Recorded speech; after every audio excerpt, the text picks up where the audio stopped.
কোম্পানির প্রোফাইল নিয়ে একটু আলোচনা করে যাই। আমাদের কোম্পানির ফাউন্ডার ডক্টর লিম সিওজিন, ধাতুক ডক্টর লিম সিওজিন।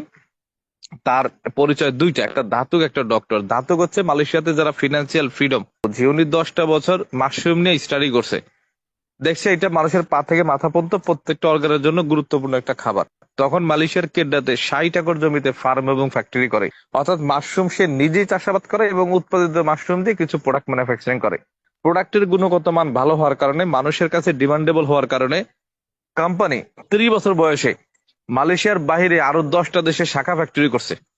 চীন, Indonesia, Mexico, India, Korea, Dubai, Peru, Morocco, Nepal এবং বাংলাদেশ।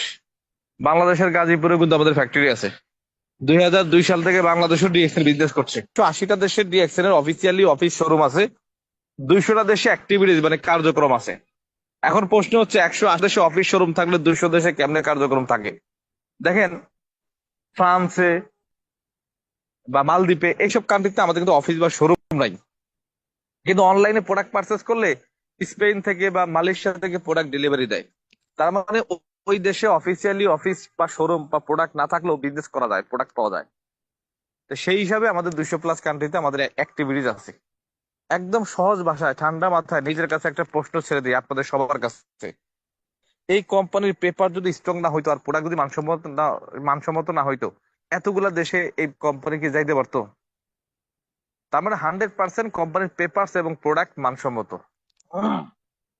আরেকটা প্রশ্ন আপনাদের কাছে করি, একদম ঠান্ডা মাথায় সুস্থ মস্তিষ্ককে কাজে লাগিয়ে অ্যান্সারটা দিবেন।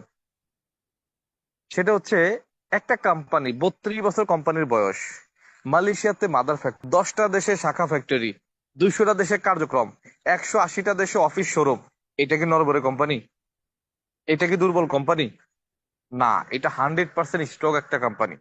ভাই, আপনি চোরাবালির উপরে দাঁড়িয়ে কখনো আকাশ ছোঁয়ার স্বপ্ন দেখতে পারবেন না। কিছুক্ষণ পরে দেখবেন আপনি মাটির নিচে চলে গেছেন। একটা ফুটা বালতিতে সারাদিন আপনি পানি রাখবেন, দিন শেষে মাস শেষে বালতি ফাঁকা। কারণ কি?